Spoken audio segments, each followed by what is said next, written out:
Hello, ladies and gentlemen, Captain Shaq here, and welcome back to Dual Universe. The first time that we've actually done a video with gameplay, because the NDA finally dropped, and I'm getting a chance to play it. Today, we're going to talk about my opinions of the game, where it's at in the beta, whether or not you should buy it and play it right now, because that is the question that I've been kind of spammed with here on the channel and over on Twitch, and I'm happy to answer that. Though, fair warning, I'm going to throw the YouTube algorithm out the window and just kind of jump to the end here. I hesitate to recommend this to most people. And we'll talk about that in this video. So we just passed by my base. Let me turn right back around. We are on the moon of Sanctuary. We're aboard my hover vehicle. This is one of the starter vehicles.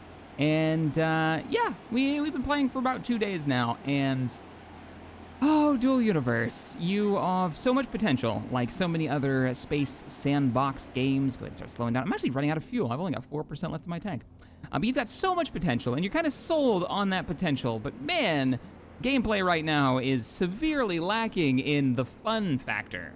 Unless you really love building up the industry and not actually having the elements of action or ways to use the vehicles and the buildings that you're building, you're probably not going to have too much fun with this in the current state. Oh, this is a beta, and some of you may be screaming at me, and I've seen this over on Twitch chat before. It's a beta, you can't review it, Shaq. Well, if you can charge a subscription fee for it, I can recommend or not recommend based on that cost pretty easily, because you're basically charging for us to test your game for you. That's what a beta is. It's testing time. All right, let me jump down to our base. Now, I did build underwater, and why? Well, because Wasted Space actually claimed that little bit of land over there? Over there? Which direction is he? Zoom in here. Yeah, he picked up one of these peninsulas over here, so I decided to set up shop right next to him, and I thought, wouldn't it be cool to set up underwater, right? This is a game where you can build. Everything basically is built by the players, except for maybe the market station, which is right here, and the starter area, where everyone starts and goes through the tutorial. And this is the universe. This is Sanctuary. This is the safe area. This is where no PvP happens, and we're definitely going to talk about PvP. And here is the system itself, which I actually quite like. I think there's a lot going on here. We can actually click on, let's click on this world here. It's got 3 moons. We can actually view the planet. We can see where people have claimed stuff, where all the claims are, how big the planet is. Every one of these hexes, by the way, are claimable. So there's some territorial control there as players start to expand out into the universe. I quite like this. The claim to fame for Dual Universe is the fact that it is one server. Everybody's playing on the same server, and everything is, well, it's there, it's static. I just turned on my engines, didn't I? Yes, I did. So if you wanted to, say, come to Sanctuary and find my lake and dive under the ocean, you could see my crappy architectural skills. Now, that is a two-edged sword. If you watch me flying around, and I'll actually fly by a couple other builds before we go look at my monstrosity under the sea, you'll notice everything's kind of made of concrete, and it's really ugly, and that's the two-edged sword of anybody can build anything they want. Well, most of us aren't morphologists and aren't architects in real life. So what in the world? He actually built the land up to it. So you get, I kind of dig that actually. That's quite cool. Since he's claimed like an ocean tile, there isn't a lot to build on, but you can build anywhere. Physics don't matter when it comes to building buildings, and that's one of the issues, I think, with the game, and we're gonna talk about that. But let's get to the base. The world itself is, yeah, there's crap everywhere. Half-built buildings, and they're mostly made out of concrete because that's what the tutorial gives you, and who knows what the world's going to look like in the future. Now, there is a huge temptation for me as a YouTuber and as kind of a community leader to want to bring all of the players that I can into the world space and have us build this epic city, right, with huge skyscrapers, and that's totally possible in Dual Universe. But the reason that I hesitate is because, let me turn my vehicle off so we go ahead and land down here.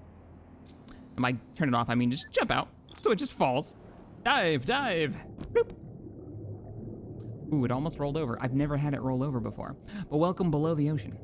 But the reason that I hesitate to want to get you all to play and jump on together is because, honestly, other than working together to build a set of buildings that look like a city, the moment-to-moment gameplay is really boring right now. It is, there's not a lot going on unless you love industry, unless you love architecture, you know, which if you love sitting there and tooling around in Minecraft and building an epic building, you're probably better served to just do it in Minecraft right now because you'd be able to do it faster and other than a unique building structure, how the buildings actually work, which we'll show, actually I'll show right now. I'll show you right now. So here's my building. If I wanted to go into build mode, I've claimed this space, this blue box, using one of these control devices. I can go up to it and hit H and we can actually look. It's the static core unit, extra small.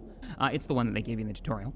If you complete it. I do recommend going through the entire tutorial so you can get all of the lovely concrete and get you kind of run up on how to play. But basically, you can take the concrete material and you can turn it into a different shape and you can slap it down and start building off of it. So I've got my traditional, Space Engineer style square that I can flop down and it becomes one with the base. I can hold down Alt and I can delete it. If I double click it, I can hit E and I can start switching through all the different modes. So if I wanted to, say, put a strange nipple on my building, I could do that. The rounding is a little weird, to be honest. That does not look like a round circle, but I understand they have to keep, I guess, the detail kind of low. If we hit backspace, we can undo that monstrosity. If I hit Alt, I can delete a circle out of this and actually see the back wall of my door. Actually, that's my door right there. I can actually hit F and activate it. Let's go ahead and open it back up and maybe just undo that monstrosity. Let's put a finished block down. And you'll notice, what you're really designing is you're putting in the voxels. The voxels are made out of a variety of material, be they concrete or aluminum or steel, and there's different colors of it. But the functional blocks are pre-designed for you, right? Be they a cargo container like this right here, or a industrial 3D printer that's down there, or the big freaking massive version that I had no idea was going to be so large up on the top here. Another one of our cargo containers, or respawn points or light sources. These are all pre-designed elements that will be the functional blocks on all of your buildings and your vehicles. So keep that in mind. You can draw the in-between, but your cockpit's going to look like everybody else's cockpit, which may be kind of a disappointment for some people who are really interested in designing a full craft. But those elements can all be tied together, and I actually quite think this is very cool. This is a window that I actually just manufactured not too long ago. If I hold down Alt, I can rotate it at almost any angle. If I hit E, I can change its mount point, which are kind of limited here. I actually need to cut a hole into the walls here if I want to put one of these in, which I kind of want to put back here. I had started working on it earlier, and then, as I do, got completely and utterly distracted. So we can hit R to rotate a few times, or middle mouse wheel. Will it fit? Oh, I already cut the hole and everything. I just didn't place it. Click, place, hit B to turn off build mode, and there you go. Now, notice I live under the sea. I have no O2, no indication of oxygen. I have really no interaction with the water itself. It might as well not be there. It's just a shader. It doesn't seem to slow me down any. It does offer a sound effect. You can hear the bubbling. But that's it. Oh, and the hovercraft, when I get into it, shoots me up like a rocket, which I find hilarious, and have scared the ever-living crap out of other community members who've been flying by with larger ships. But it doesn't really do anything. There are no flotation mechanics. There are no boat design mechanics. There's no physics in that way. It's just a shader. It does really nothing. And I can't clear the water out of an underground base, so there's not even that kind of cool secret underwater setup that exists, or is a potential for building like a Subnautica-style base, which is a little disappointing. And that kind of wraps into the idea that there are no wheels, there are no tracks, there are no legs, there's nothing other than, well, the three types of flight, which are really just one type of flight with limitations. And that may seem really rough to say, but it's kind of true. It's kind of how it works. Basically, hovercraft like this guy, and I'll get in it so you can see me launch up like a catapult. Let me get in, and then whoosh, there it goes. But this guy is a flying vehicle that is limited to being close to the surface. And even that's kind of questionable, because I can increase that altitude pretty high. If I threw some wings on it and proper thrusters, I could turn it into an aircraft, and I could fly up but not into space. And then the last one is a vehicle that can go into space. So no matter what you make, it's going to be one of those three vehicles, three types of vehicles. And then it's just a matter of what weapons did you attach to it and how much cargo can it carry. And that's engineering challenge, kind of meh. It's not very interesting to me. It doesn't really grab me. And it feels like a lot of the elements that are currently in the beta are the day-to-day gameplay has been sacrificed for the macro level in this rendition, in this early beta. And if that's not interesting to you, you may not find this a lot of fun. If building vehicles that looks different and where the fuel tanks go and all that really interests you, you may really enjoy this. But I have to warn you, it's going to take you a hell of a long time to get there. And that's my other big issue with the game so far, especially playing solo. And we'll talk about group play in a second. I know a lot of you are going to say, this is a multiplayer game, you're supposed to play with a group. And that's pretty true. And I mean, that's really true. You're probably not going to want to solo this unless you've got a lot of time on your hands. And here's why.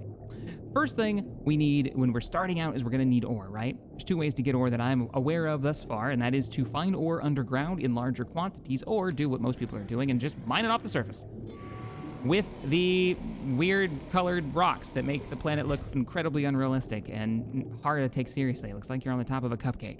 But you sit here and you mine these. Yes, that did just respawn as I mined it into another rock. I got some brexite, which I believe turns into like...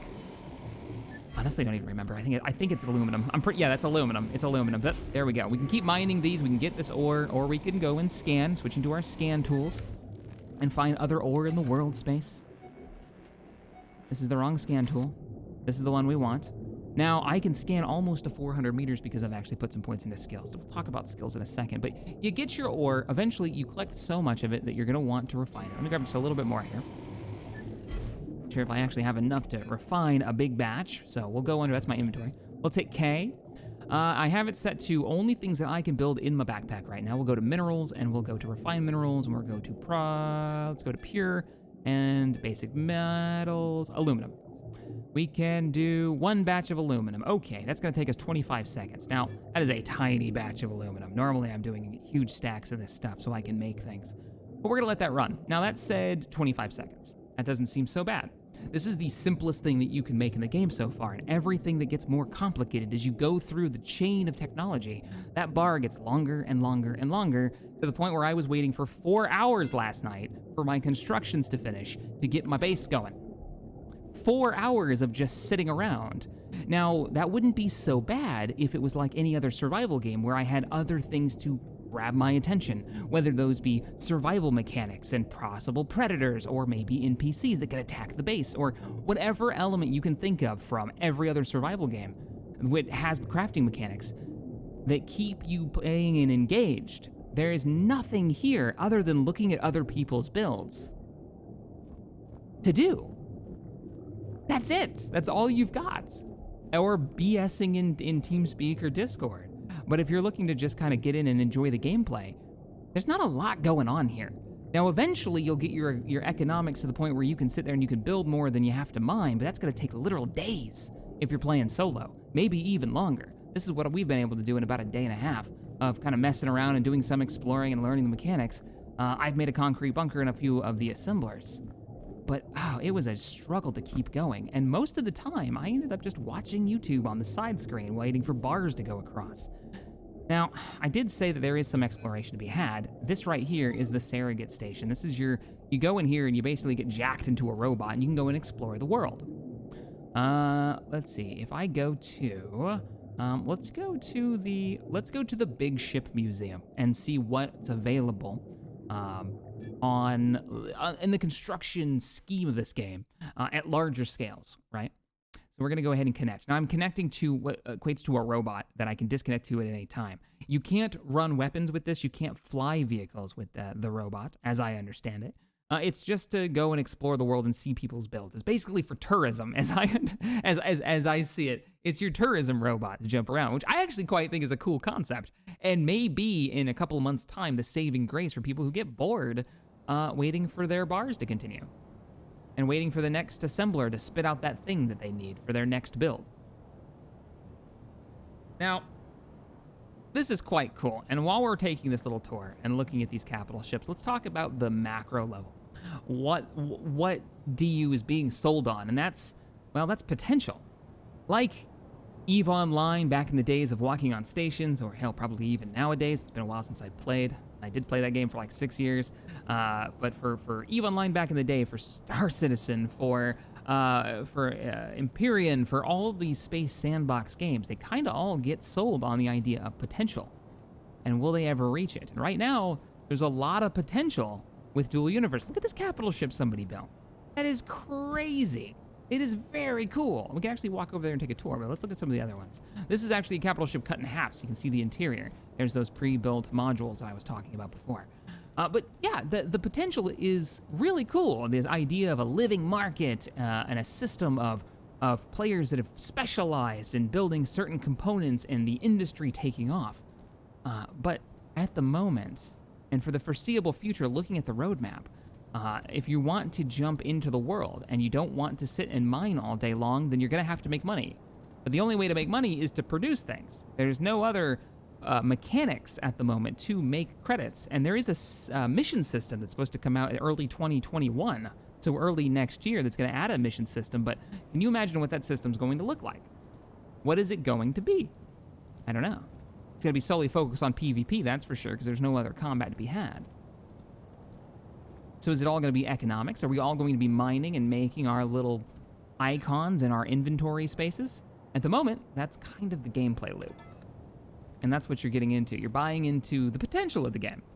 And I will say, right now, this is running great. But as soon as you get near other players, particularly near market areas, the FPS drops like a rock. And that's just with a bunch of small vehicles being landed near the base. I'll actually fly out right now, and I will show you guys. Or here, I'll pull up some gameplay. I'm sure I've got some recordings of me running through the markets. You can watch the FPS just kill itself. And that is not an epic battle between battleships and fighters. That is a bunch of landed craft and a few people running around buying bits of metal and components they need for their bases.